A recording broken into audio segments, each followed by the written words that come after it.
Oleh karena itu guru-guru mulia datang kembali, memperbaharui kembali, dan kita bersyukur kampung adat ini menjadi bercahaya kembali. Alhamdulillah rabbil alamin. Para tuan guru, para kiai, para pimpinan desa, kecamatan, para wakil-wakil rakyat, semua jamaah yang berhadir, semoga Allah merahmati kolbu kita semua. Rahmat itu turun ke dalam kolbu. Kolbu berkait dengan jantung. Jantung memompakan darah ke seluruh tubuh.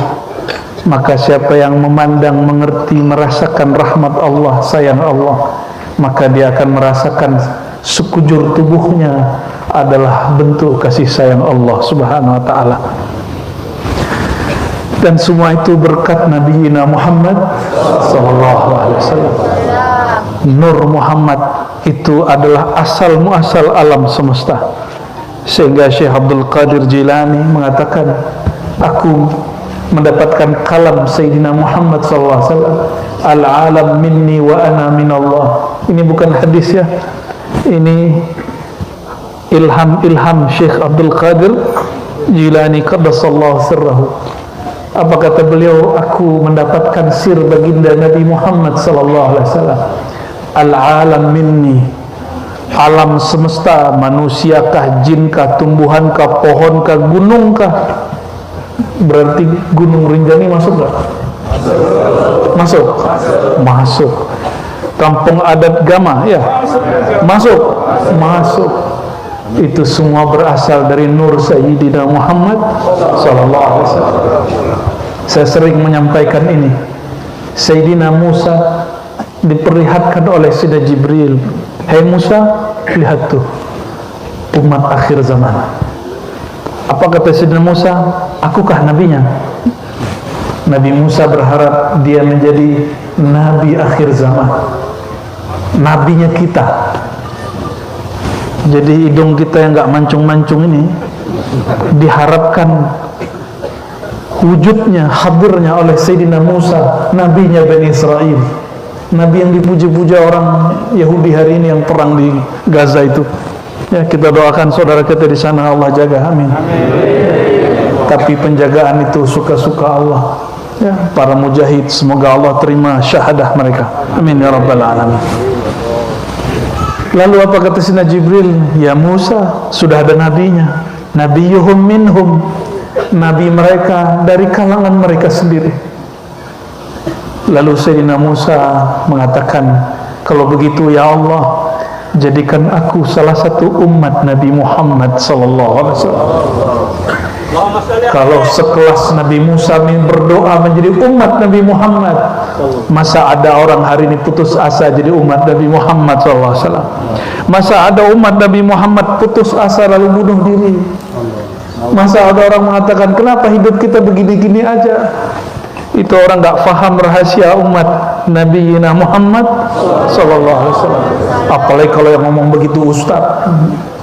Saya yakin ustaz-ustaz yang faham sir rahasia umat Nabi Muhammad SAW, mereka tidak akan mengatakan itu. Ya. Mereka nggak akan mengatakan kami sudah berdoa kenapa umat Islam masih kalah. Jangan ngomong begitu.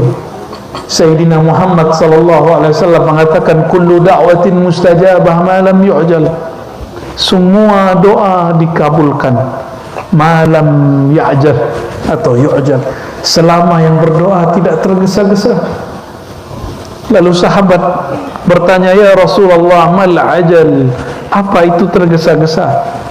Lalu baginda sallallahu alaihi wasallam mengatakan, ayyakul al-'abdu da'autullah wa lam yujibli.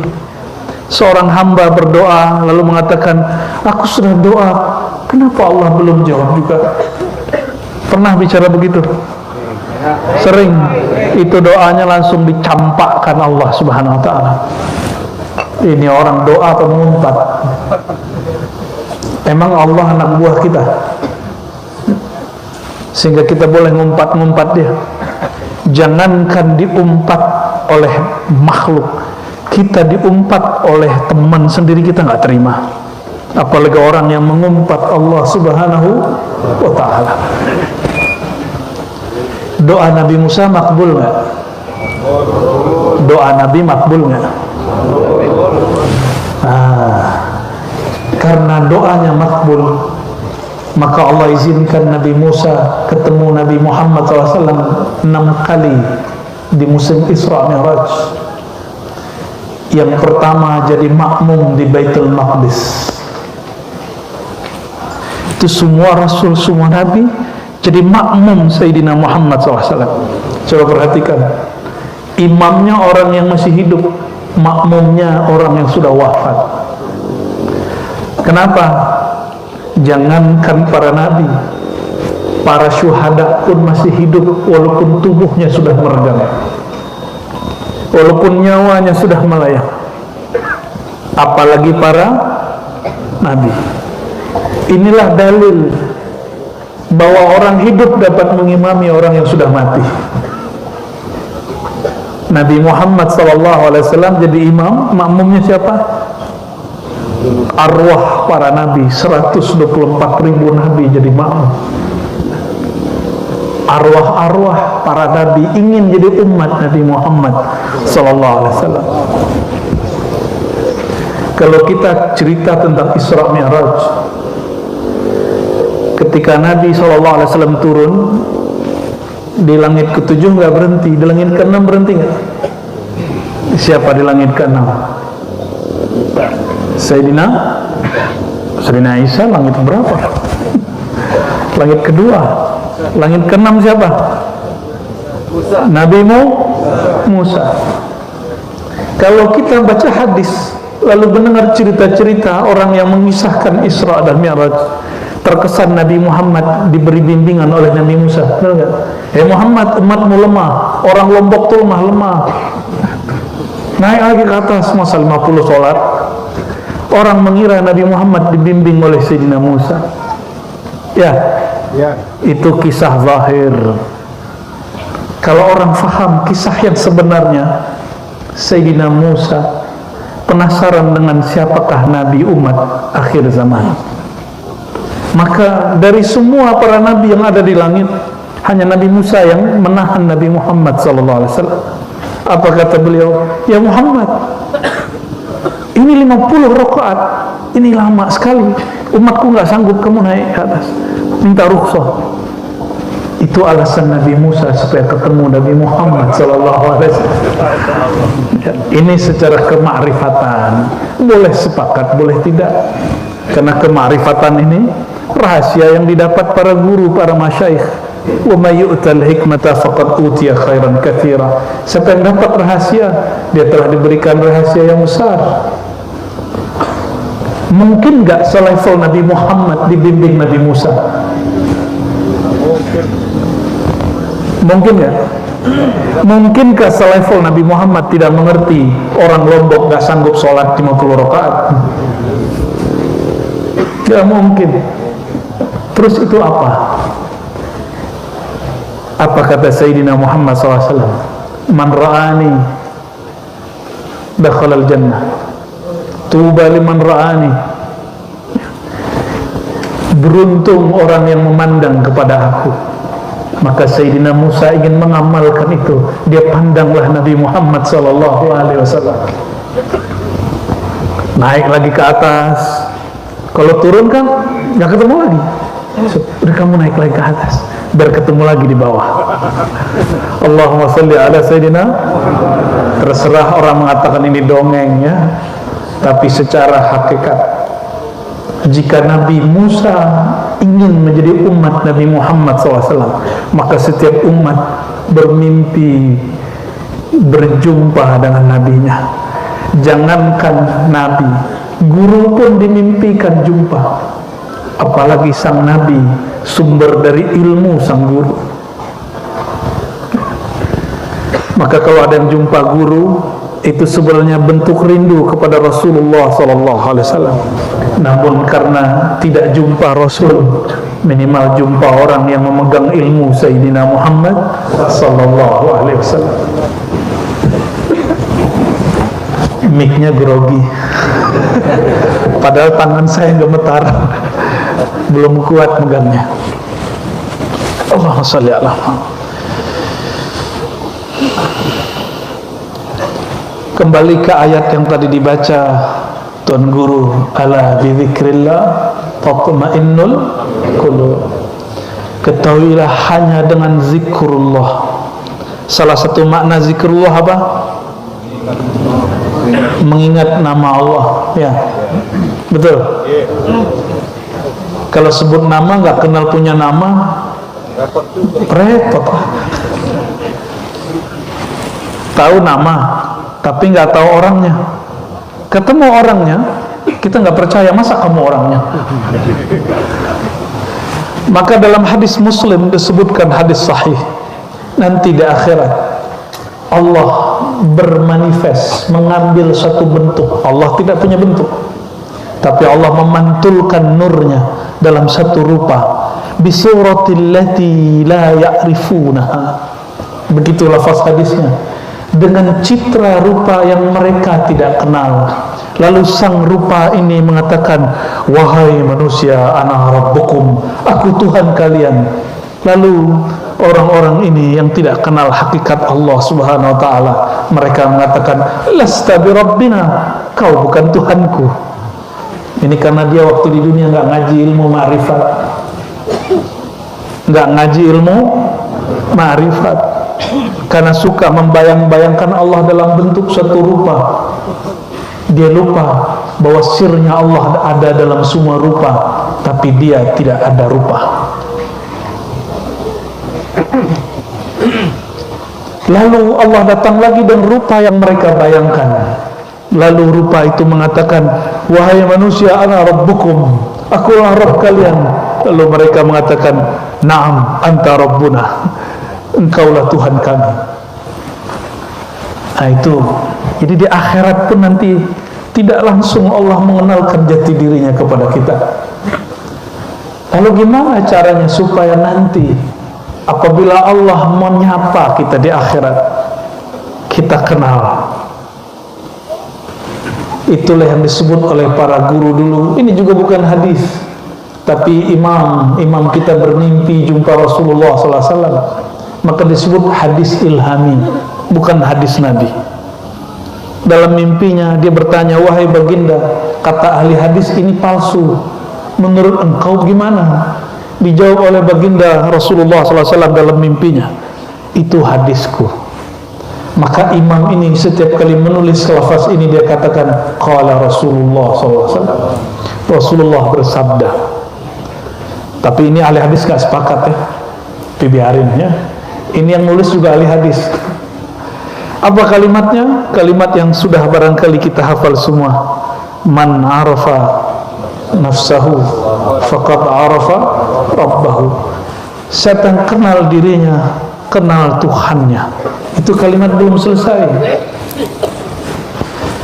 Siapa yang kenal Tuhannya, halaka. Siapa yang kenal Tuhannya, fana, binasalah dirinya. Kenal diri, diri yang mana? Tubuh yang ini. Tubuh yang ini kah? Enggak. Bukan tubuh ini yang dikenal.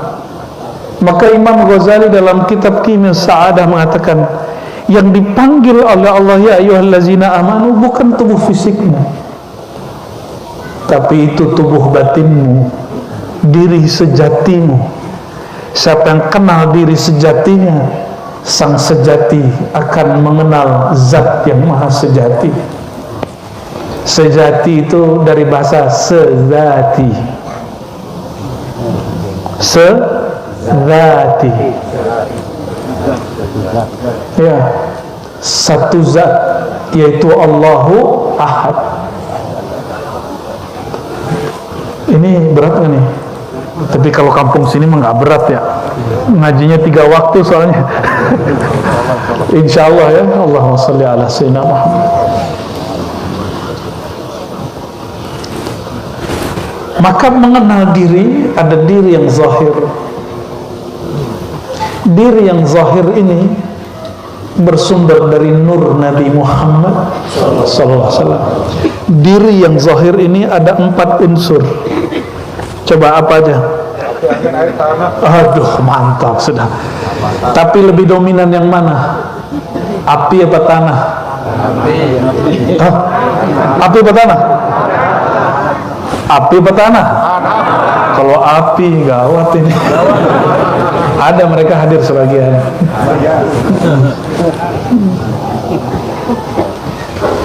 Inni khaliqun basharan min tin. Begitu Allah berfirman, sesungguhnya aku ciptakan bashar, manusia zahirnya. Jadi yang zahir disebut bahasa Arabnya apa? Bashar, min tin, daripada tanah. Apa sifat tanah? Betul, tanah diinjak.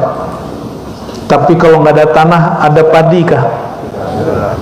Nggak ada tanah, di mana air mau mengalir? Nggak ada tanah, kita mau bangun rumah di mana? Maka tanah itu inti alam semesta. Tanah itu inti alam semesta. Maka Allah spesialkan menciptakan yang disebut bashar itu dari tanah. Saya dengar dari kawan-kawan tadi, ya, ternyata di Lombok itu ada fosil raksasa, ya, di hutan mana namanya? Apa namanya, Bang? Sangkreang, ya. Waduh, ya, ternyata orang Lombok itu tua-tua, ya. Ya, bahkan sudah ada fisiknya sebelum Nabi Adam. Itu tulang rusuknya bisa nutupin kalau lagi hujan, tulang rusuknya. Karena sebelum Nabi Adam sudah ada makhluk sebelum kita, dan itu ditulis di dalam kitab-kitab tarikh Tabari, ya, ada kitabnya Al-Bidayah wa Nihayah Ibnu Katsir. Jadi itu bukan karya Darwin, ya. Tahu Darwin? Ada yang sudah kenalan sama Darwin, cuma dia keliru dikit. Dia cari cocok-cocok logi, kayaknya mas-mas, bapak-bapak, ibu-ibu ini dari kera katanya. Ada yang mau disebut dari kera? Mungkin si Darwin, ya. Allahumma sholli ala Muhammad. Jadi 4 unsur tadi itu tercipta dari nur. Berarti api juga dari nur, air, angin, tanah, semua dari nur. Berarti jin juga dari nur. Al-janna khalaqnahu, ya. Al-jan kami ciptakan, ya. Dari apa? Dari narin samum, dari api, nyala api yang samum. Samum itu panas, maka karakter jin itu panas. Itu sebabnya orang kesurupan ngamuk-ngamuk terus kayak api.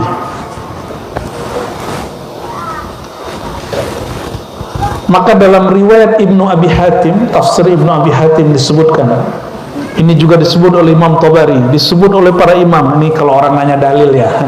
Kadang-kadang orang mesti nanya dalil juga kalau ustaz ngomong, ya. Setelah Allah ciptakan makhluk-makhluk purba, Allah perintahkan Bani Al-Jan, keturunan raja jin, namanya Jan. Jan itu raja jin, jin pertama. Siapa namanya? Jan. Namanya ada di Quran, Al-Jan, ya. Khalaqnahu, itu Al-Jan, rajanya jin, nenek moyangnya jin, kami ciptakan dari api yang menyala. Di dalilnya di Quran, surah Al-Hijr, silakan dilihat nanti di rumah, ya. Sedangkan manusia kami ciptakan min salsal, ya, daripada tanah liat. Ternyata jin itu mengira api lebih mulia dari tanah. Ini rasis pertama di alam semesta. Ini ada yang merasa sukunya lebih baik dari suku orang lainnya. Jangan-jangan dia keturunan Al-Jan. Apa kata jin yang sudah berganti nama, iblis? Apa kata dia? Khalaqtahu min tin. Ya Rabb, masih manggil ya Allah. Ya Allah. Berarti jin ini soleh juga, ya. Azazil atau iblis ini soleh juga. Apa kata dia?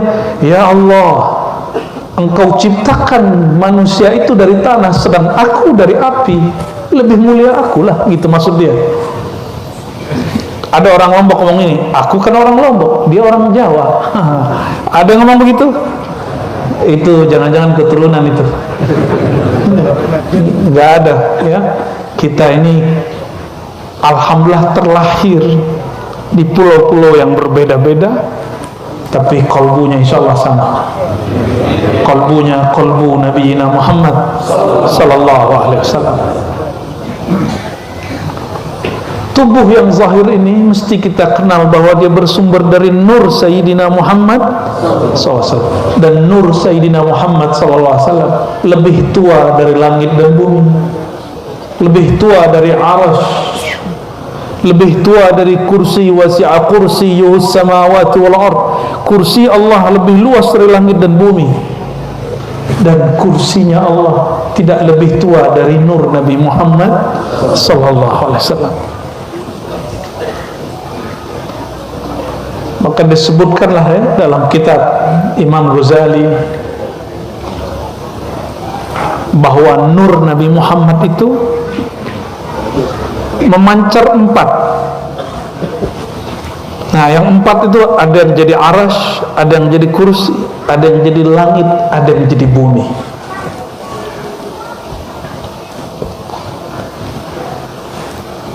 Berarti lebih dahulu mana? Nur atau arasy? Ada 2 riwayat menyebutkan nur Nabi Muhammad SAW lebih tua dari arasy 4.000 tahun. Ini 4.000 tahun, bukan 4.000 tahun kita. 4.000 tahunnya cahaya nur Muhammad sallallahu alaihi wasallam. Ada riwayat lain 4.000 kali 3. Wallahu alam bisawab. Tapi tolong ya para ustaz, jangan terjebak hadis palsu. Awwalu ma khalaqallahu an-nur al-muhammadiyah, itu hadisnya tidak sahih. Makhluk pertama yang Allah ciptakan nur Muhammad, itu hadisnya tidak sahih. Itu ilham yang didapat ulama, salah satunya Syekh Abdul Qadir Jilani. Jadi ketika Syekh Abdul Qadir Jilani membaca ayat wa ma khalaqtul jinna wal insa illa liya'budun, surat apa itu? Surat Az-Zariyat. Tidaklah aku ciptakan jin dan manusia. Tuh, jin disebut-sebut lebih tua dari kita. Jin dulu baru manusia. Kecuali liya'budun. Apa arti liya'budun? Nyembah, sembahulun, sembalun. Sembah itu penghormatan. Adakah Tuhan menghormati orang yang tidak dikenal? Kita hormat ke orang yang dikenal atau yang tidak dikenal? Karena dia dikenal, kita hormat kepadanya. Maka Sayyidina Abdullah bin Abbas menerjemahkan liya'budun ay liya'rifunani, supaya mereka kenal kepada aku. Maka penyembahan pertama itu adalah bermakrifat, kenal kepada yang disembah. Maka tidaklah sampai penyembahan kita kepada Allah kalau kita tidak kenal kepadanya. Jadi wajib gak belajar makrifat? Bener nih. Kalau ada yang bid'ahin gimana? Biarin aja. Diomelin apa dibiarin? Syaitan senang gak sama orang kenal Allah? Senang. Masalahnya yang gak seneng nih manusia. Jangan-jangan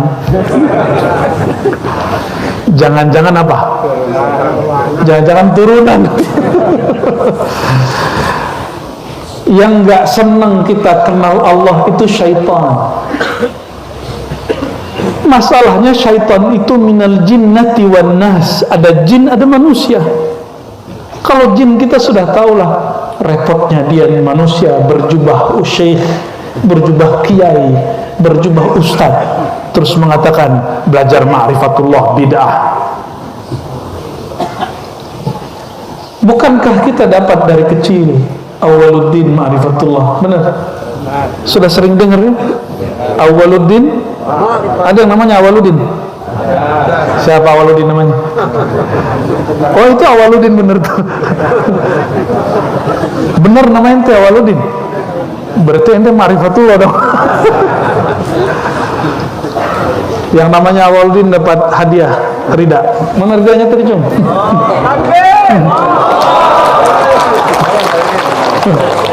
Yang pertama ngaku. Ini. Ya, sini. Sini.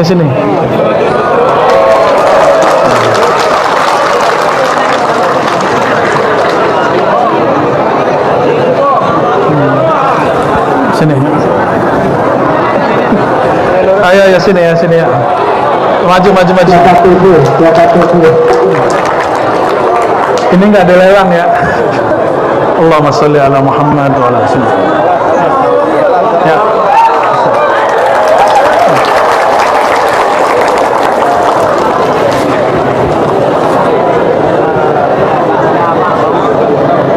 Panggilannya apa, Bang?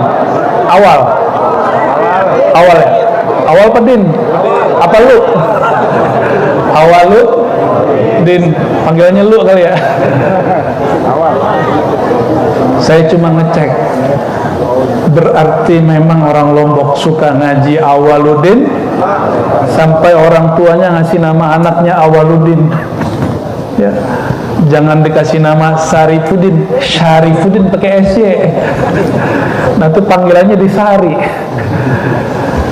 Awaludin ma'rifatullah. Kalimat ini diambil dari Al-Quran.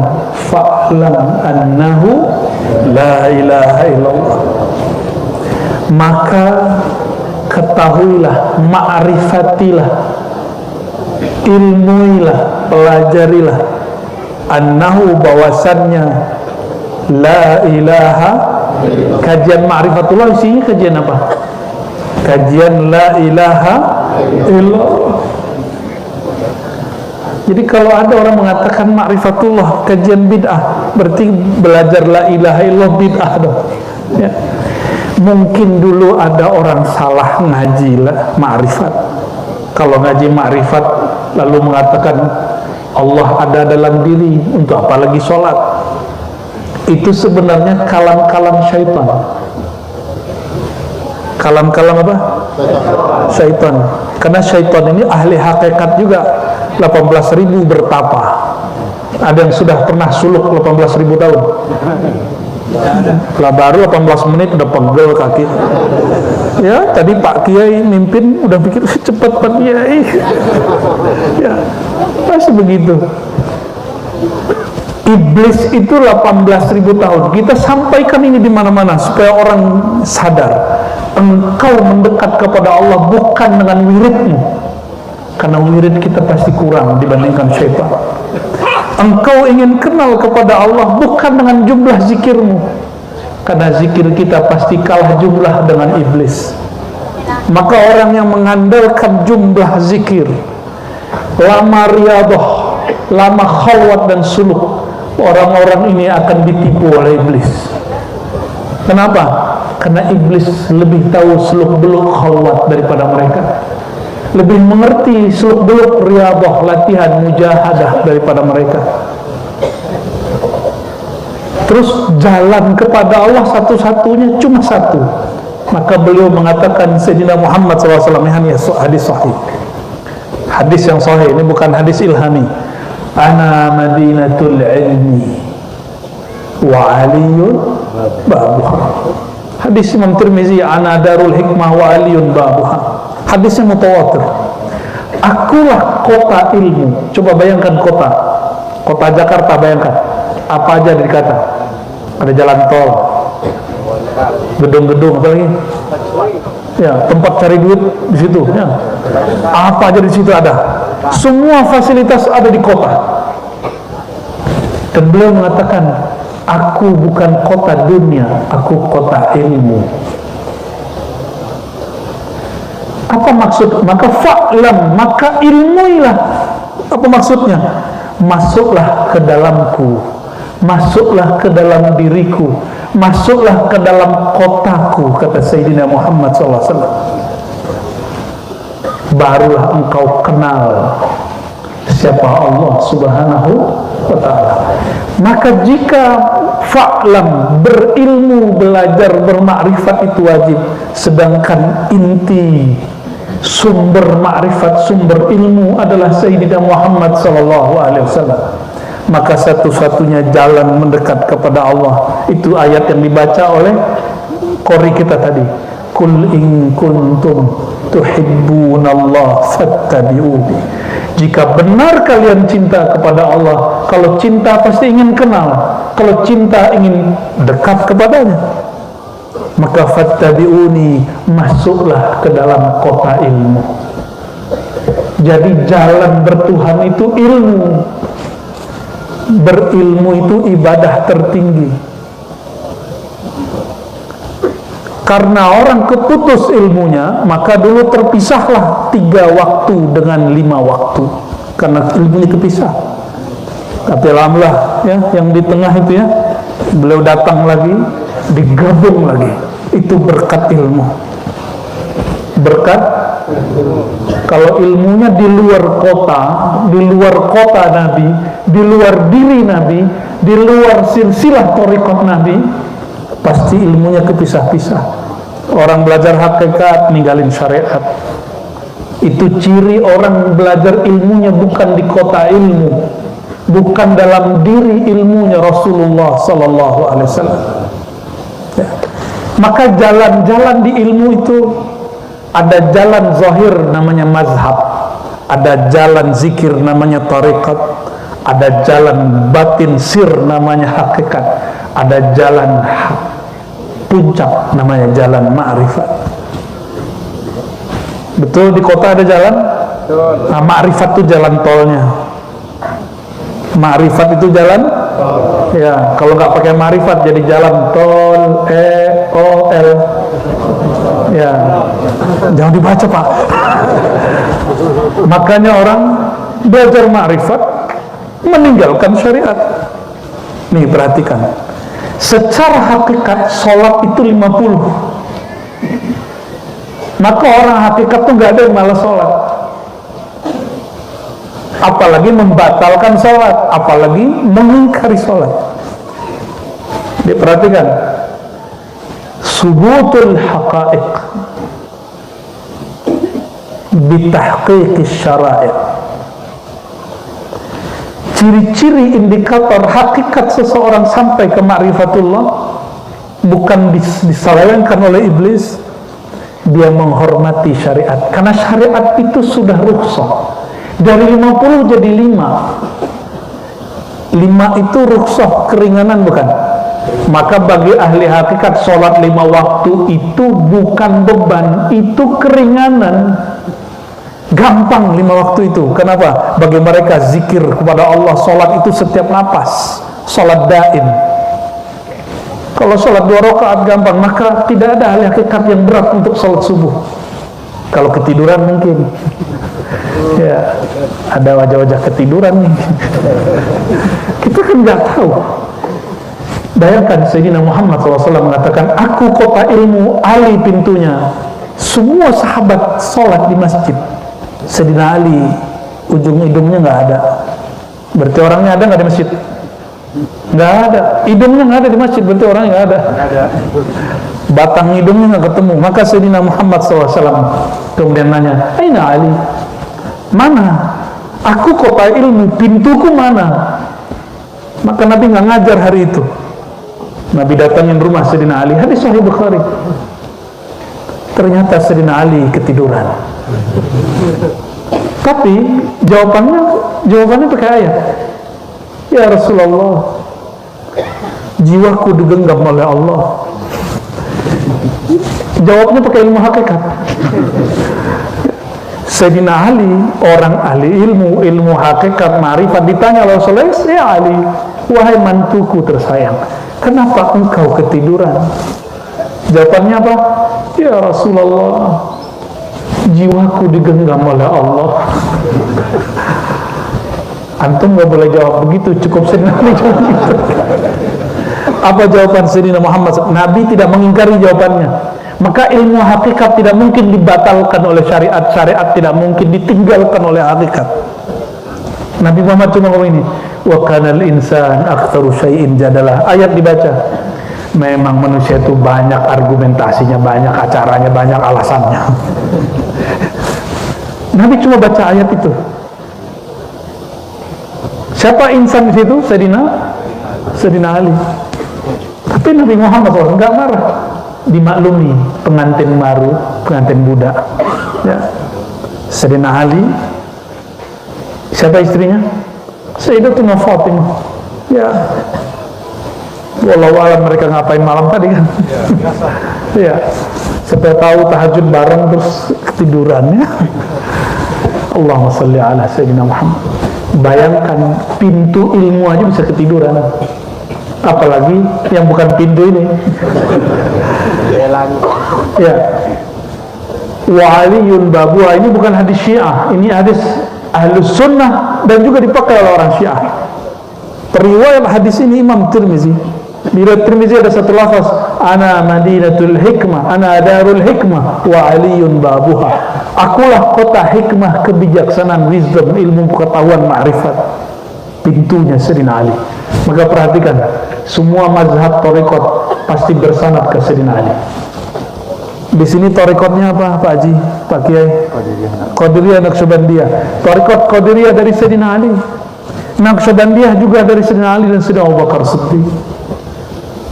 Sanadnya Naqsyabandi itu dari Sayyidina Ja'far. Sayyidina Ja'far ini dia disucikan di kalangan Syiah dan juga diagungkan di kalangan kita Ahlus Sunnah wal Jamaah. Ja'far bin Muhammad Al-Baqir bin Ali bin Husain bin Ali. Ja'far Shadiq. Ja'far Shadiq ini guru daripada Imam Abu Hanifah, Hanafi, pendiri mazhab Hanafi yang dipakai di Suriah kebanyakan, yang dipakai di Turki, di India, dan sebagian besar ulama di Mesir. Itu Abu Hanifah, semua orang debat sama dia kalah. Jangankan dia, muridnya bernama Abu Yusuf debat dengan Imam Malik, guru Syafi'i, itu Imam Malik langsung keringetan. Habis mandi ketemu Abu Yusuf berdebat, itu bajunya basah, dia mandi lagi di situ. Itu saksinya Imam Syafi'i dan murid-murid yang lain. Saking jago debat muridnya Abu Hanifah, apalagi Imam apa kata Abu Hanifah? Laula Ja'far lahalaka Nu'man bin Thabit. Kalau bukanlah karena ilmu bimbingan ma'rifat tarbiyah rohani tarekatnya Ja'far, Abu Hanifah yang bernama kecil Nu'man bin Thabit pasti binasa. Kenapa? Orang binasa karena dia merasa dirinya berilmu. Sok berilmu. Orang berilmu wajib, tapi sok berilmu itu nggak bermasalah. Apa ciri-ciri orang suka sok berilmu? Semua orang mau didebat. Ini hati-hati nih, duduk begini terbersit di hati, gue lebih alim dari orang di samping. Nah, ini hati. Ngomong gitu nggak ada hati. Apalagi lebih alim dari yang di depan. Mau di depan yang mana nih? Marifat dia gitu-gitu aja gitu. Itu orang sombong, itu dalamnya iblis itu ya. Maka saya setiap kali mau ngajar baca syahadat dulu, karena orang sombong itu batal syahadat batinnya, walaupun zahirnya masih muslim, batin dia sudah munafik. Orang munafik, orang yang menzahirkan Islam membatinkan kufur. Itu sebabnya sebelum zikir syahadat dulu, sebelum sholat syahadat dulu. Siapa tahu antara sholat ke sholat kalbu kita sempat munafik, sempat sombong, sempat merasa sok suci, maka kita perbaharui lagi syahadat, asyhadu an la ilaha illallah. Nah, kembali ke yang tadi, selevel Sayyidina Ali, pintu ilmu itu bisa ketiduran. Maka jangan nilai kesolehan orang berdasarkan rajin dia sholat jamaah saja. Toh selevel Sayyidina Ali yang rajin, Allah bikin dia ketiduran.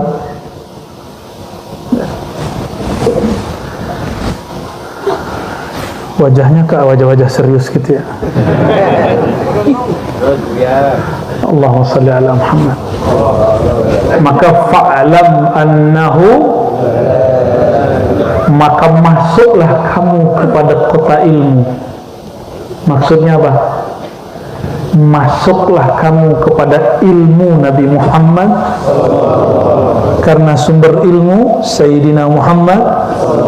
Apapun ilmu tidak melalui nur beliau, itu ilmu iblis. Iblis itu bisa baca la ilaha illallah, hati-hati. Serius, iblis itu jago baca bismillah.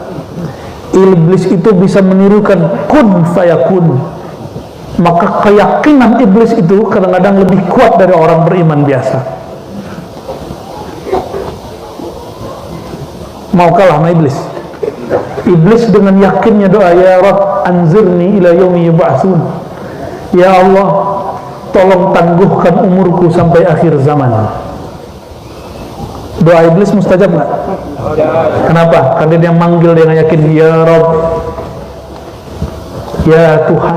Kenapa? Dia yakin yang dipanggil dengar. Saya mau tanya, hari ini sudah doa belum? Yakin nggak doanya didengar? Kayaknya kurang keras ini. Yakin yang kedua, yang pertama, yang tadi itu.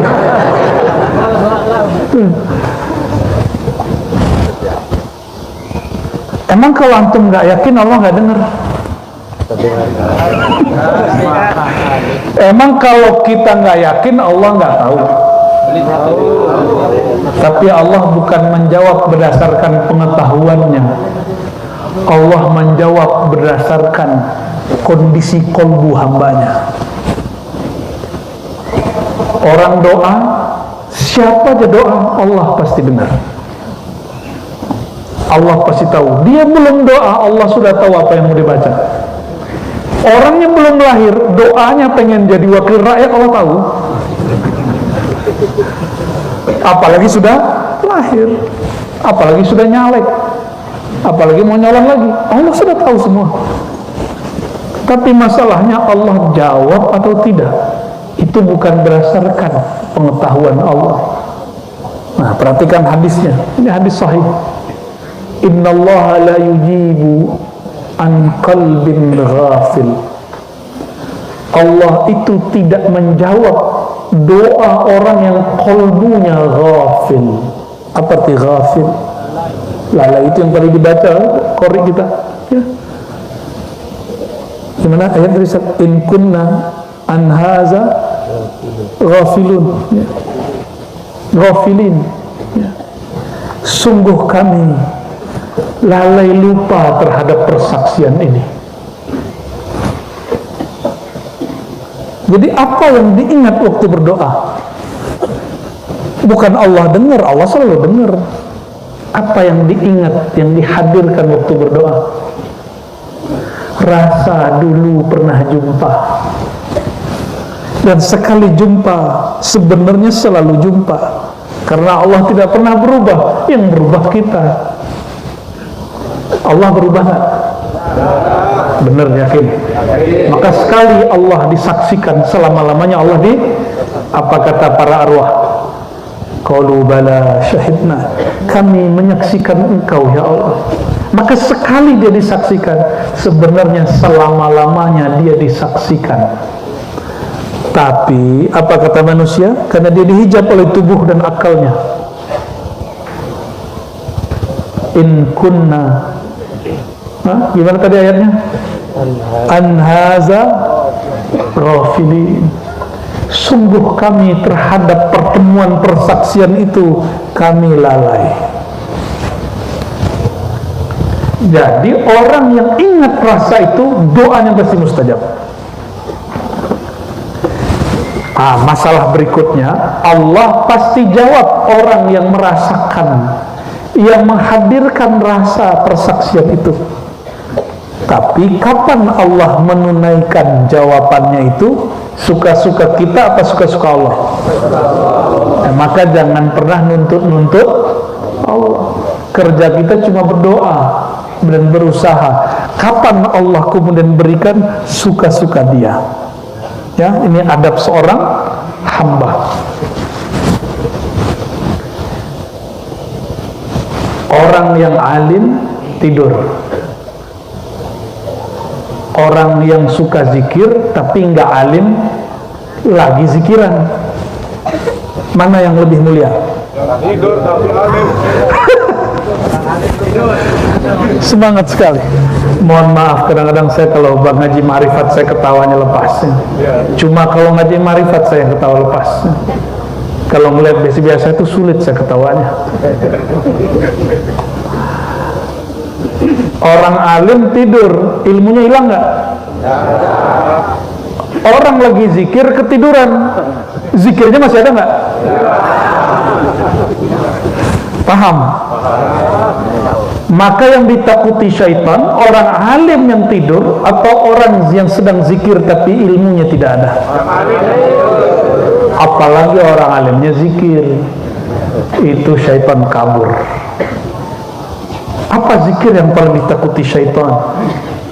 Zikir Quran. Dan Quran bagian mana? Surat Al-Baqarah, Al-Qur'an yang bagian mana? 2 ayat terakhir. Maka disebutkan dalam hadis Imam Tirmizi, Innallaha kataba, sesungguhnya Allah menulis. Berarti setelah Allah menciptakan Al-Qalam, jadi Al-Qalam Allah ciptakan, lalu Allah perintahkan uktub, tulis, ditulislah bismillah. Lalu ditulis apa lagi? Banyak hal yang ditulis.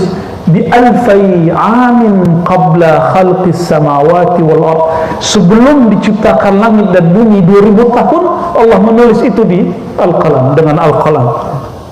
Apa yang ditulis? Itulah Al-Quran. Salah satu ayat yang ditulis awal-awal di situ adalah 2 ayat terakhir dari surat Al-Baqarah, karena itu ayat ma'rifat. Itu ayat, coba dibaca biar syaitannya kabur. A'udzubillahi minasyaitonir rajim. Bismillahirrahmanirrahim. Amanar rasulu kullun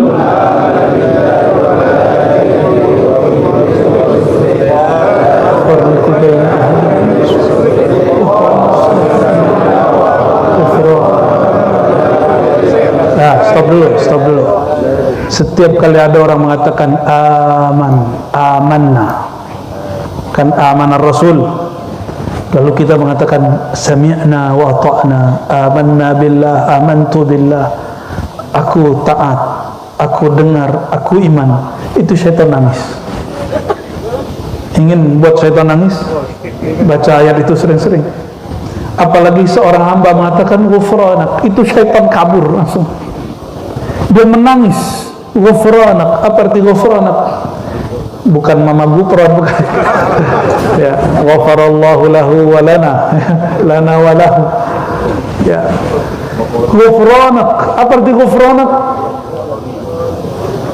Ya Allah, mohon ampunan, hapuslah kesalahan kami, jangan pandang kami punya salah. Itu kalau ada orang ngomong begitu, syaitan nangis. Kenapa? Ya Allah, aku sudah menjebak manusia hari ini, tapi kesalahannya engkau tidak tulis. Jadi setiap hari malaikat pencatat amal buruk itu berhenti, nggak berani nulis, dia cuma rekam doang. Ya alatnya lebih canggih daripada handphone kita lah. Semua dosa-dosa kita direkam sama dia, tapi dia belum catat, nggak dilaporin sampai 24 jam. Siang, malam, malam, siang, 24 jam. Apa kata Allah Ta'ala? Hei malaikatku, jangan tulis, siapa tahu hambaku membaca ghufranak. Ya Allah, ampuni kami, astaghfirullah wa atubu ilaih, atau sejenisnya kalimat-kalimat istighfar.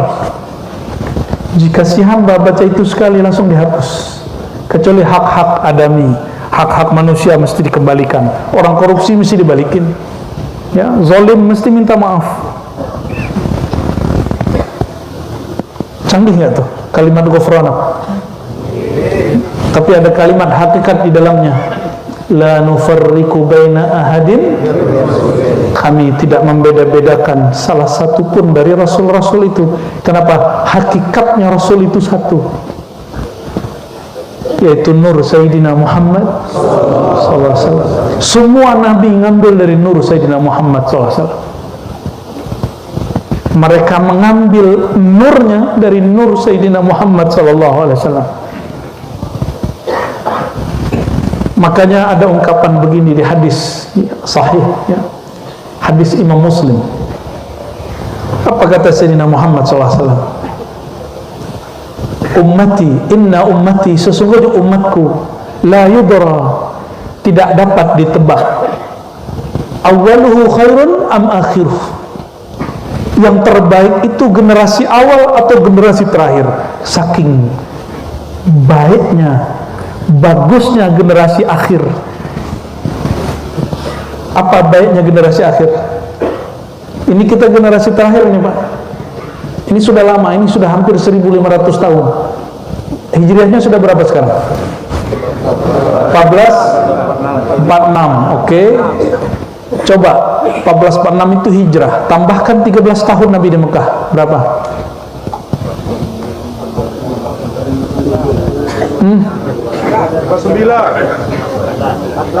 1459, tambahkan 40 tahun umur Nabi.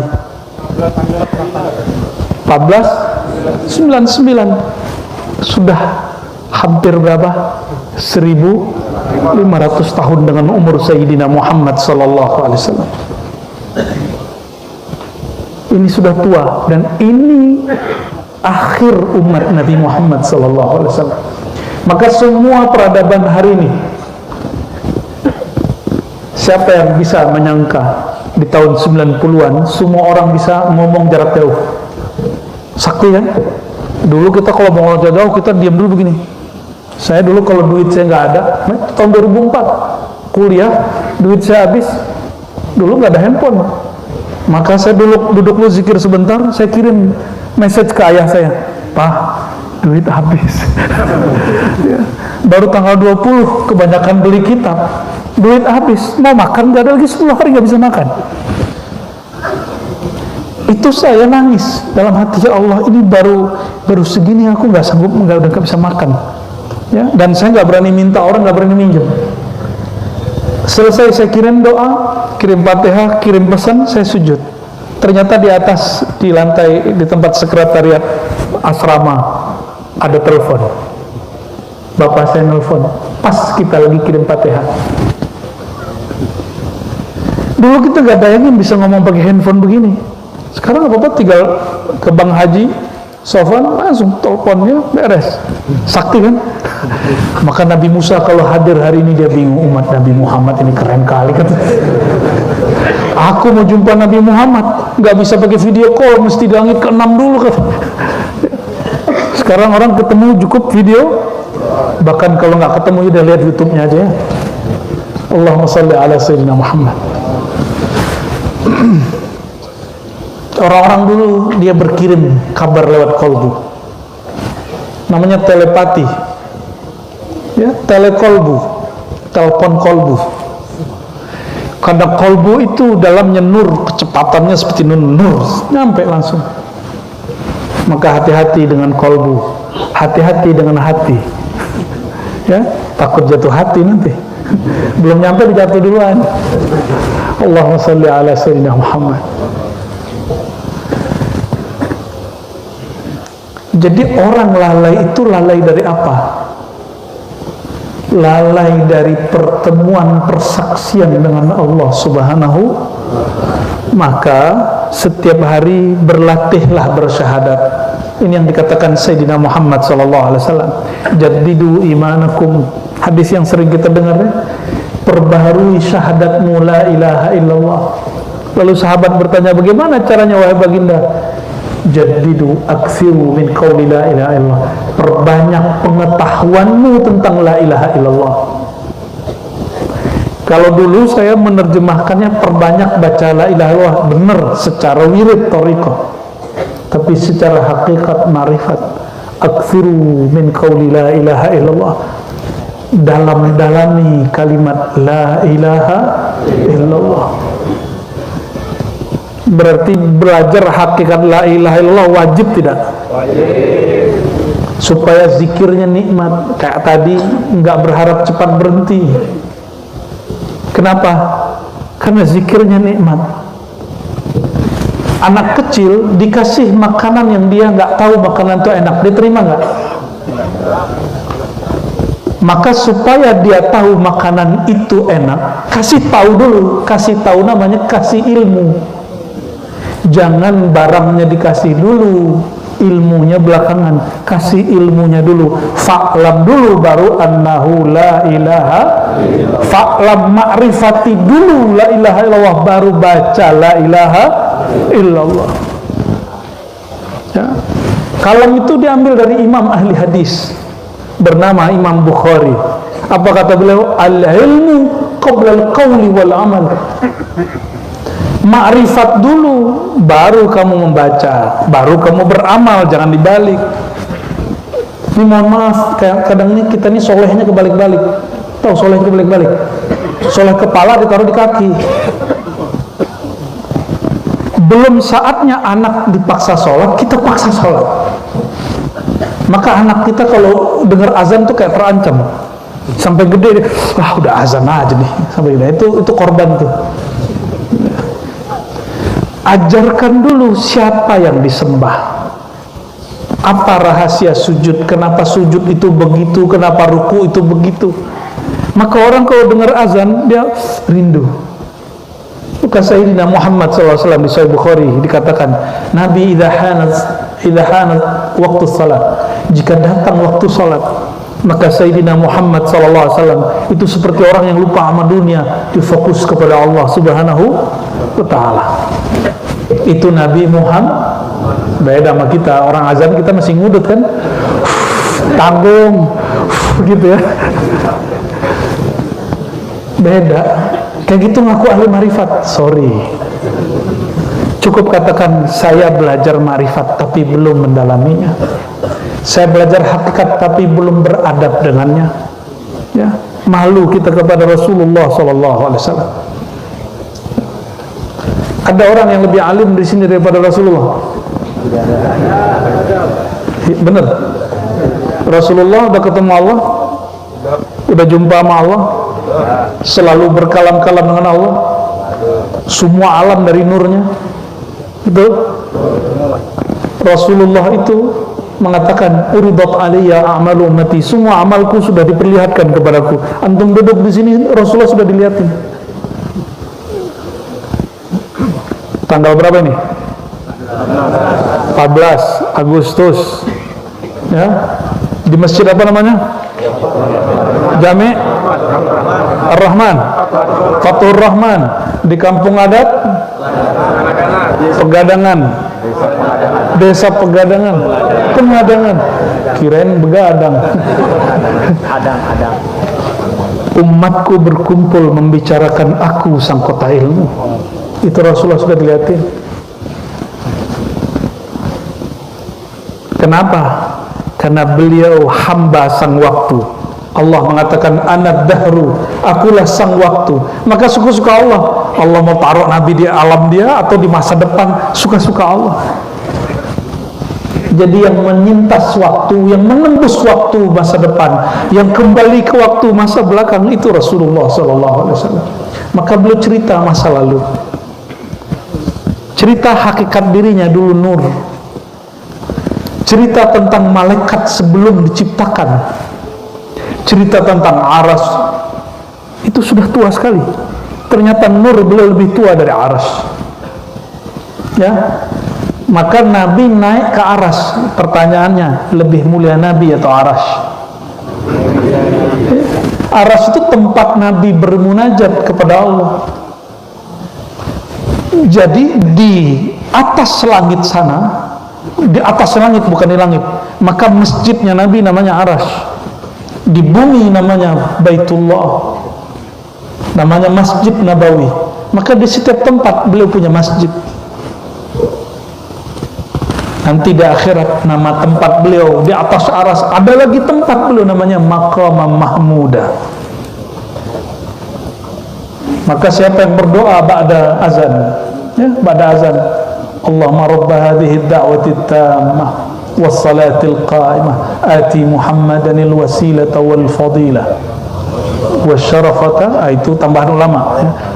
ujungnya wa ba'athu maqaman mahmuda, dan bangkitkan, tampilkan, munculkan beliau nanti pada maqam mahmud. Maka namanya di bumi Muhammad, di langit Ahmad, di aras mahmud sallallahu alaihi wasallam. Muhammad, apa arti Muhammad? Yang terpuji. Ahmad, yang paling dipuji. Mahmud, yang dipuji-puji. Alhamdulillahirabbil alamin. Pujian milik Allah. Siapakah alhamdu itu? Ahmad dan Muhammad. Ente benar, cuma nggak dapat hadiah lagi. Soalnya ini dikasih hadiah juga soalnya. Oleh karenanya beliau bersabda, hadis Imam Tirmidzi, hadis sahih, afdalud doa alhamdulillah. Doa paling tinggi jika engkau mengenal sir alhamdulillah. Alhamdulillah, sirnya siapa? Rahasia siapa? Rahasia Ahmad Muhammad. Maka berdoalah dalam ilmu alhamdu, ilmu ma'rifat Ahmad Muhammad.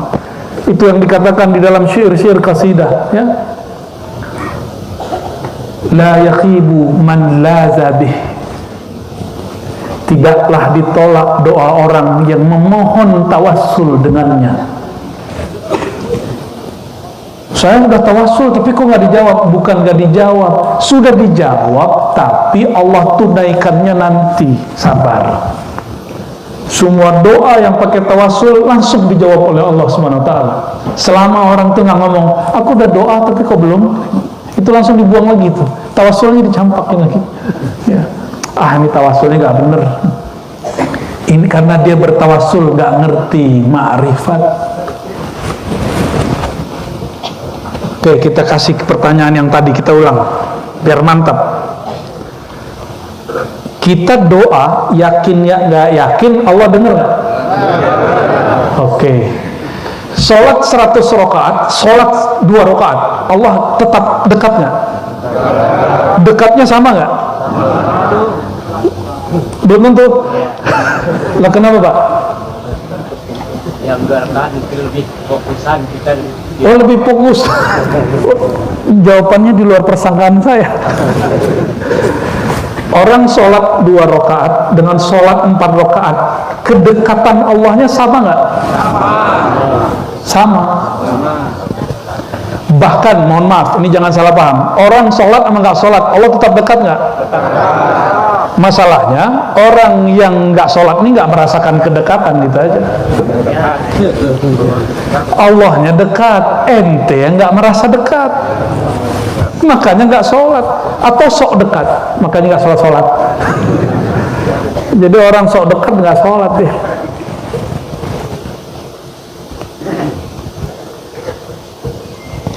Berarti ibadah kita tidak menambah dekat, doa kita nggak menambah dekat.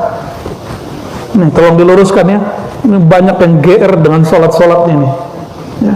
GR dengan tahajud-tahajudnya. Sholat kita hanya untuk menghadirkan rasa dekat, karena Dia selalu dekat. Wa idza sa'alaka ibadi anni fa inni qarib. Jika hambaku sa'alaka, hambaku meminta engkau, kalau terjemahan Kementerian Agamanya bertanya kepada engkau. Tapi kalau terjemahan guru-guru saya yang di Arab sana yang ahli ma'rifat, apa kata dia? Sa'alaka, meminta kepadamu. Itu dalil tawasul. Anni, meminta kepadamu agar dikabulkan di sisiku. Jawablah, aku dekat. Tapi jalurnya mesti meminta kepada tawasul kepada Sayyidina Muhammad sallallahu alaihi wasallam. Kenapa?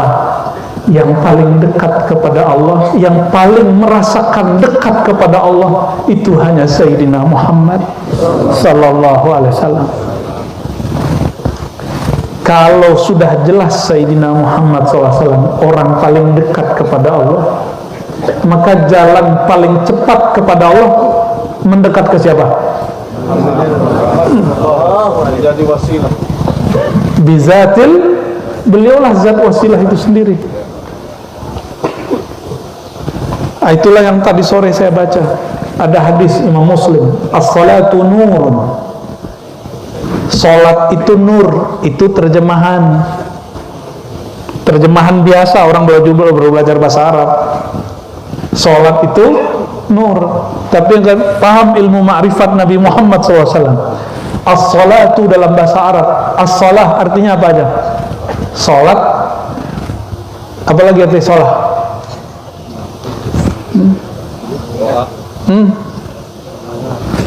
Solawat itu bahasa Arabnya apa? Sholla, sholli, sholatan. Sholla, yusolli, sholatan. Dari Allah itu rahmat artinya Bu ya. Itu terjemahan. Ya, terjemahan sholat dari Allah Rahman. Bisa artinya nyambung atau wasilah. Mohon maaf Bu ya. Sahih, betul ente. Alhamdulillah. Tanda nyantri dulu nih ya. Sampai sekarang masih nyantri berarti. Nanti sama YouTube-nya Bu. Alhamdulillah.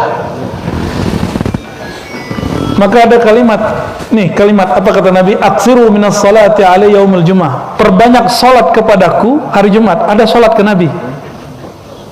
Salat kepada Allah. Kalau salat ke Nabi namanya salawat bahasa Indonesianya. Maka salat dan salawat bahasa Arabnya sama. Salawat itu plural, jamak. Tergantung as-salatu lillah itu ibadah. Kalau as-salatu ilan nabi, salat kepada Nabi, itu ungkapan cinta kepada Rasulullah sallallahu alaihi wasallam. Inna salatakum ma'rudatun alayya. Sesungguhnya salawat kamu dilaporkan kepadaku.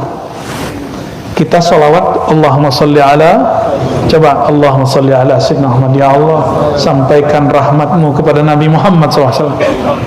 Itu antum baca salawat begitu, itu malaikat langsung bawa dalam, udah nyampe, langsung nyampe ke Nabi Muhammad sallallahu alaihi wasallam. Mau hari Jumat ke hari Jumat langsung nyampe, tapi hari Jumat lebih cepat. Wa kullu yaumin inda muhibbihi jum'atun. Bagi orang yang kenal cinta Sayyidina Muhammad SAW, dia salawat nggak nunggu hari Jumat. Bagi dia setiap hari sama dengan Jumat.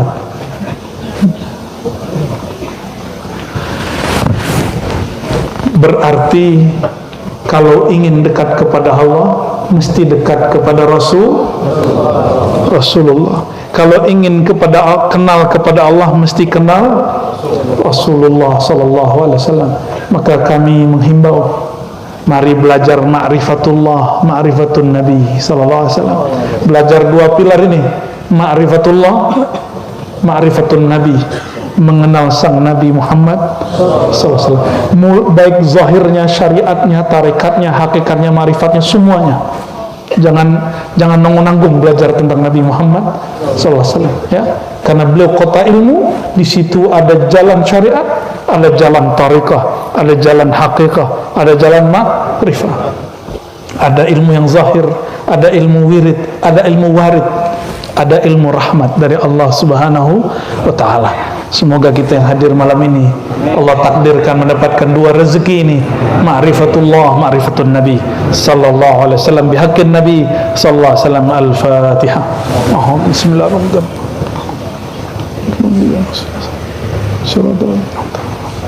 Waladhdallin. Amin. Ya. Gimana? Emang ada tanya jawab? Ya. Tadi di awal tadi sudah menyampaikan tentang yang itu aja. Ya, yes. Jika diperkenalkan oleh abunya, maka kami akan membuka. Ya, dipilih aja. Mungkin satu atau dua pertanyaan saja, ya. Satu laki, satu perempuan. Karena ini sudah malam. Baik, para jemaah sekalian, ada izin dari beliau untuk kita buka diskusi. Seperti yang sudah kami janjikan di awal tadi. Oleh karena itu, bagi bapak, ibu yang punya pertanyaan silakan diajukan. Namun akan kami batasi hanya dua saja. Yang satu dari bapak-bapak, yang satu dari ibu-ibu. Jadi mohon yang lain untuk Disimpan saja pertanyaannya, ya, karena nanti kalau terlalu banyak kasihan ya, Bu, ya. Kalau kita siap nanti 2 hari siap. Yang gak siap di rumah. Dari tanggal 14 sampai tanggal 15 siap. Tapi tidak pernah punya. Kalau beliau siap, kita siap. Siap apa enggak? Siap jihad. Siap semua. Baik, Tapi sabar ya. Yang pertama silakan. Ya. Oke, silakan.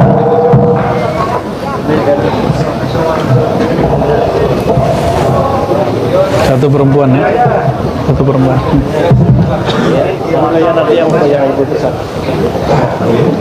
Nama dan alamatnya. Assalamualaikum warahmatullahi wabarakatuh. Nama Suparman, alamat Bogor. Suparman. Iya, Suparman suka pulang pergi. Superman ya. Ya, alhamdulillah, wassalatu wassalamu ala rasulillah. Allahumma salli ala sayyidina Muhammad wa ala sayyidina Muhammad. Salatu abdin khabat hilatu wa rasulullah wa rasulatu wa anta la ilaha wa nukhurika fil ma'adin wa faraj'alna ma'ahna bisirri bismillahirrahmanirrahim. Mohon maaf ya, yang ingin saya tanyakan, ada satu pendapat bahwa sesungguhnya hati itu adanya di kepala, ada namanya minda. Jadi yang ingat itu sama yang lupa itu adalah akal. Jadi yang ingat dan lupa Allah itu akal, bukan hati. Padahal ayat Al-Quran itu banyak menjelaskan bahwa semua hati itu dalam dada. Kemudian yang saya pertanyakan, apakah ini benar atau tidak bahwa hati itu di kepala? Sebab kalau orang lupa mesti dia gila, mesti malah masuk rumah sakit gila. Kalau ingat berarti dia tidak lupa. Begitu juga ketika kita ingat Allah, yang ingat itu adalah akal, bukan hati. Hati itu cuma tugasnya hanyalah merasa atau zat. Maaf, itu pertanyaan. Alhamdulillah kita bisa menjadi umat Rasulullah. Nabi Musa saja berdoa, ya laitani kuntu min ummati Muhammad sallallahu alaihi wasallam. Wahai Tuhanku, kata Nabi Musa, jadikanlah aku menjadi umat Muhammad sallallahu alaihi wasallam. Itu namanya dalam ilmu nahwu bitamani wa taraji, harapan yang tidak mungkin, karena Nabi Musa zamannya jauh dengan Nabi Muhammad. Sekian ya, assalamualaikum warahmatullahi wabarakatuh. Langsung.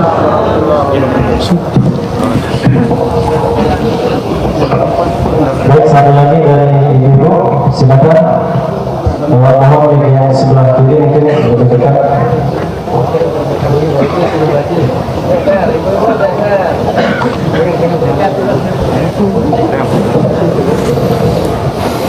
Lumayan dingin ya.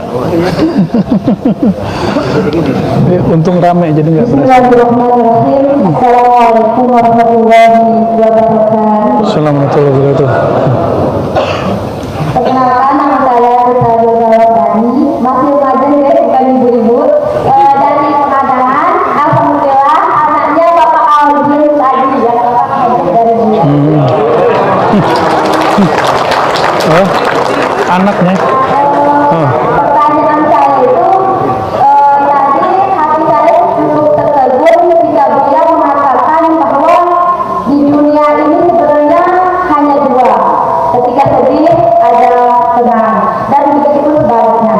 Nah, berkaitan dengan kita, saya sebagai remaja, saya masih labil seperti problem diri sendiri yang bersifat elastis gitu, kadang baik, kadang jahat dan lain sebagainya.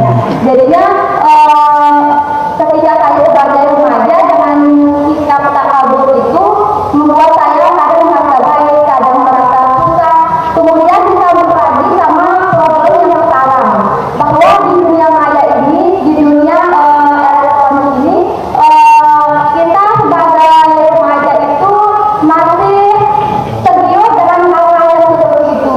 Jadi ada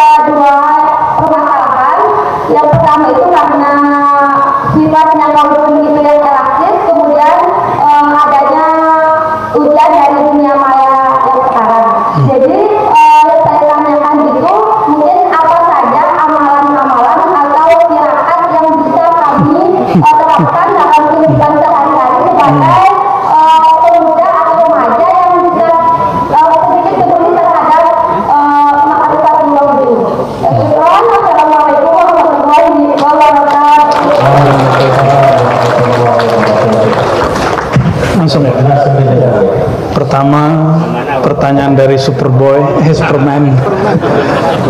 Bang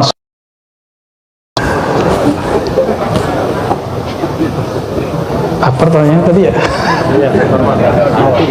Oh iya, hati itu di kepala atau di dada? Pertanyaan itu tidak pernah diajukan oleh orang belajar hakikat. Itu yang dipertanyakan oleh orang-orang yang belajar biologi, psikologi, karena mereka membangun ilmunya berdasarkan aspek zahir. Dan pertanyaan itu salah. Kenapa? Kolbu itu nggak di dada, nggak di kepala. Kolbu itu pada batin Anda. Masya Allah, alhamdulillah. Batin itu dari ujung kepala sampai ujung kaki dia menyambung. Dia tidak di kepala, dia tidak di dada. Dada itu fisik. Bahasa Arab sadar, sadar itu sumber. Sumber itu batin. Fi sudurin nas, di dalam batin manusia. Maka su'aluka khata, kasih tahu kepada psikolog begitu ya, pertanyaan Anda psikolog salah gitu. Karena hati yang dimaksud dalam kajian ini bukan pertanyaan fisik ya, ini non fisik, dia aspek batiniah. Dia berkait dengan otak, karena otak tempat menyimpan memori. Dia berkait dengan jantung, maka kalau orang jatuh cinta, jantungnya berdebar. Benar ya? Benar, Darita, kalau lagi jatuh cinta? Ternyata binti Awaludin. Kalau lagi gelisah, jantungnya berdebar, kepalanya panas, lututnya gemetar, semuanya. Apakah ada otak, ada hati di lutut? Kan enggak. Orang kalau lagi grogi, bentar-bentar pengen ke belakang mau buang air kecil. Apakah hati dibuang tempat buang air kecil? Kan enggak juga. Jadi itu pertanyaan-pertanyaan orang-orang barat yang mereka sudah lama tenggelam dalam bab tabi'iyah, bab materialism, bab madiyah, falsafah madiyah, filsafat materialism, filsafat meter, alam zahir. Sedangkan kita ini hiburan buat saya dan kita semua. Meskipun Indonesia tidak dapat mengejar Jepang, nggak mampu mengejar Korea Selatan, kita udah ketinggalan, udah kalah kuda-kuda di awal. Apalagi Amerika, apalagi China, apalagi negeri-negeri yang lain, kita sudah telat ya. Terus apa? Kita Allah majukan dalam bab kerohanian ya. Yaman masih maju rohaninya, maka walaupun negerinya konflik, handphone susah, sinyal susah, orang-orang ke sana. Tapi orang lupa di sini kemajuan rohani itu juga lebih unik dan lebih luas, mulai dari ujung Aceh sana sampai Lombok, sampai ke Papua sana. Itu negeri ini menyimpan orang-orang yang batinnya lebih maju dari negeri manapun. Alhamdulillah. Maka saya berjumpa guru-guru saya orang Banjar yang lama di Mekah. Apa katanya? Bertahun-tahun lamanya di Mekah, wali-wali kutub dan ghaus itu orang berdarah Jawi, darah Nusantara. Ya, saya nggak boleh cerita lah siapa orangnya ya. Di Mekah, di Madinah, bolak-balik ya. Nggak tahu sekarang apa pindah ke Jawi dia ya. Apa Allah pilihkan orang di Jawi ini langsung, atau mereka yang orang Jawi yang ada tinggal di Mekah. Kita serahkan ilmunya kepada Allah Subhanahu wa ta'ala ya. Jadi begitu Bang Superman ya. Ya, tadi Darita binti Awaludin. Iya, biasa. Anak muda itu galau itu wajib. Kalau kalian nggak galau, saya curiga tua sebelum masanya. Emang saya nggak pernah ngalamin itu. Kita ngalamin berkali-kali. Bertahun-tahun saya mengalami gersang itu. Padahal sudah belajar thariqah, udah kebakar wirid kita. Udah dizikir 70.000, zikir ini lagi 20.000, zikir ini lagi 11.000 kali 7, tetap saja ternyata penyembuh anak muda itu bukan disuruh wiridan. Penyembuh anak muda itu fa'lam annahu la ilaha illallah. Kasih dia ilmu. Orang kalau dikasih ilmu, maka yang berat jadi mudah.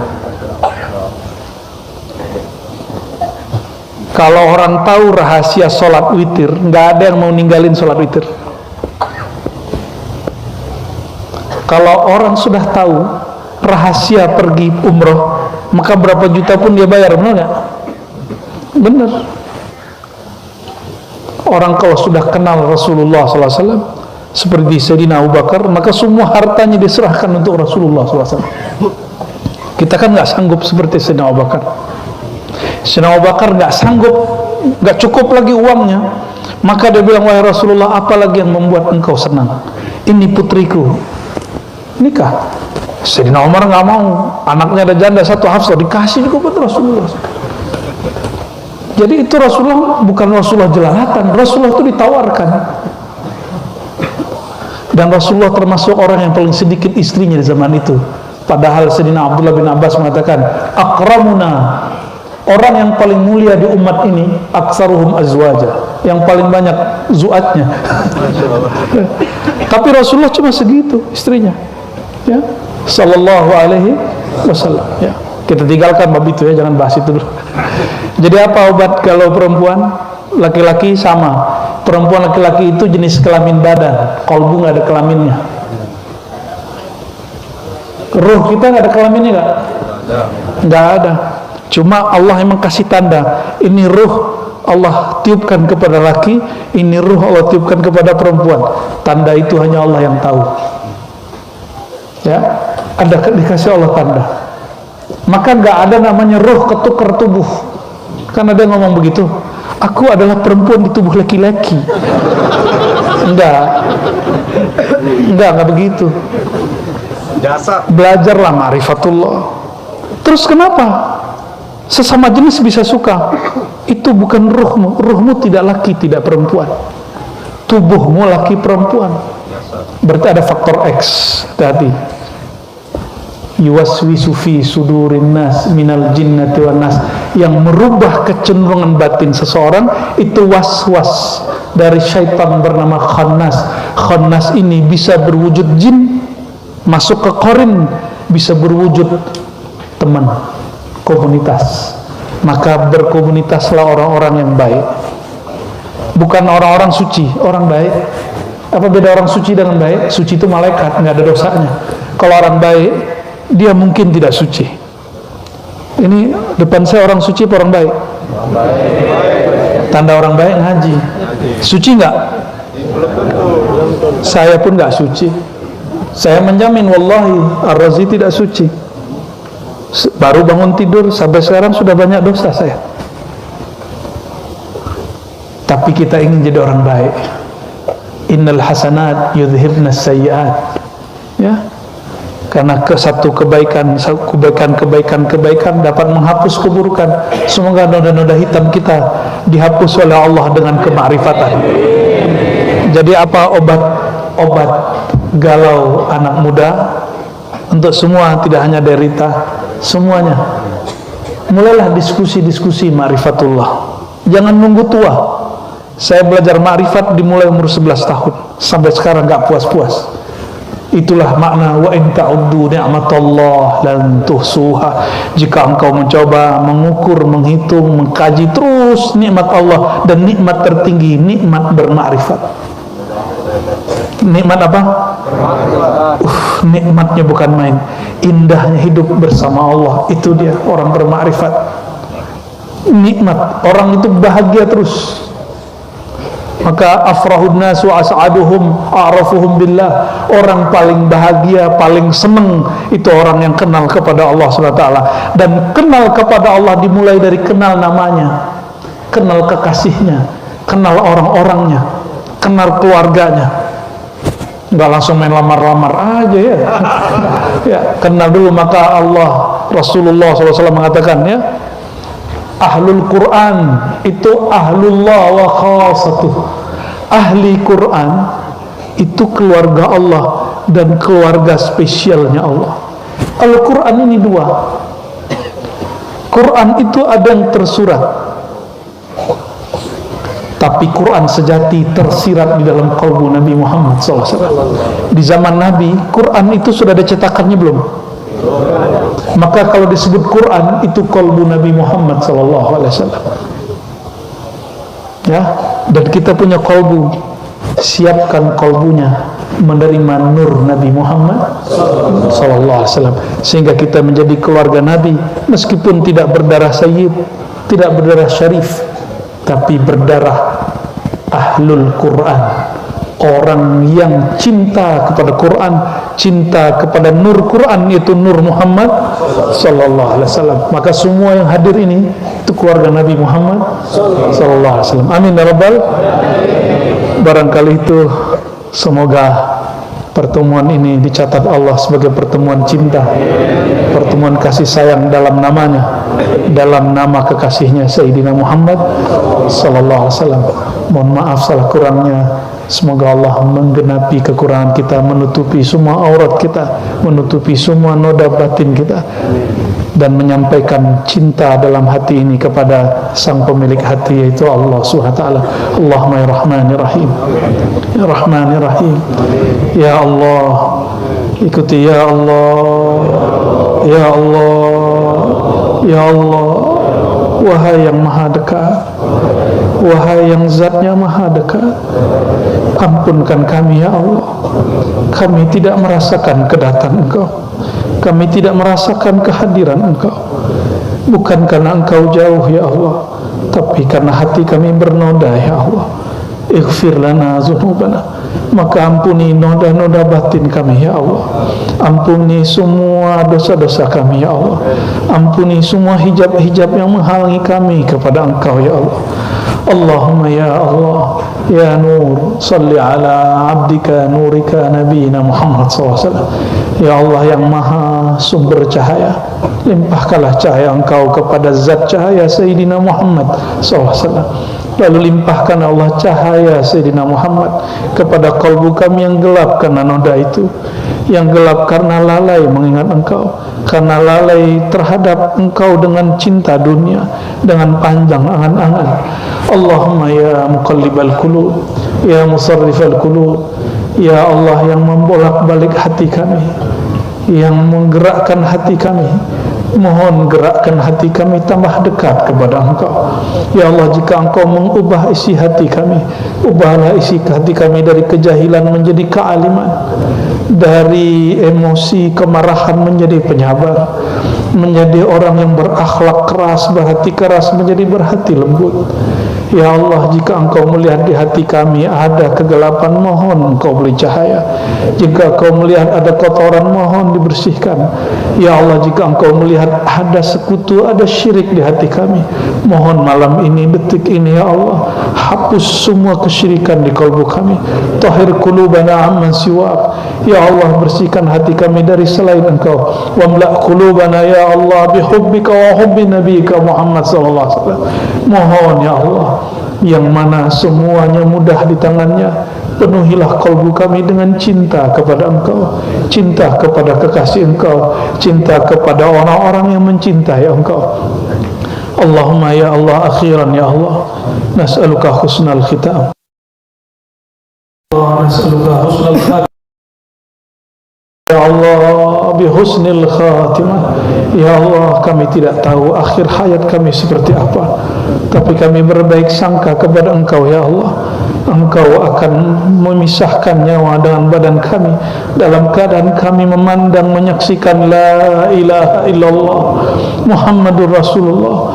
Dan izinkan ya Allah, di saat kami meregang nyawa, berpisah dengan badan, meninggalkan anak istri keluarga, izinkan ya Allah syafaat Rasulullah langsung mendapati kami, nur Sayyidina Muhammad langsung membersamai kami, sehingga ketika kami masuk ke alam barzahmu ya Allah, kami dengan mudah menjawab man rabbuka, siapa Tuhanmu, kami dengan mudah mengatakan Rabbi Allah. Man nabiyuka, siapa nabimu, kami dan mudah mengatakan Habibuna Muhammad sallallahu alaihi wasallam. Allah akhtim lana bi husnil khitam bi syafaati nabiyina Muhammad sallallahu alaihi wasallam. Rabbana atina fid dunya hasanah wa fil akhirati hasanah wa qina adzaban nar. Sallallahu ala Muhammad sallallahu alaihi wasallam. Sallallahu alaihi Muhammad sallallahu alaihi wasallam. Sallallahu alaihi Muhammad sallallahu alaihi wasallam. Sallallahu alaihi Muhammad sallallahu alaihi wasallam. Al-Fatiha. Bismillahirrahmanirrahim. Shiratal ladzina an'amta 'alaihim. Subhana rabbika rabbil izzati amma yasifun wa salamun alal mursalin bihaqqi nabiyyina Muhammad bihaqqi habibika sayyidina Muhammad walhamdulillahi rabbil alamin. Subhanakallah bika asyhadu an la ilaha illa anta astaghfiruka wa atubu ilaik. Mohon maaf salah kurangnya. Assalamualaikum warahmatullahi wabarakatuh. Demikian dengan akhirnya doa dari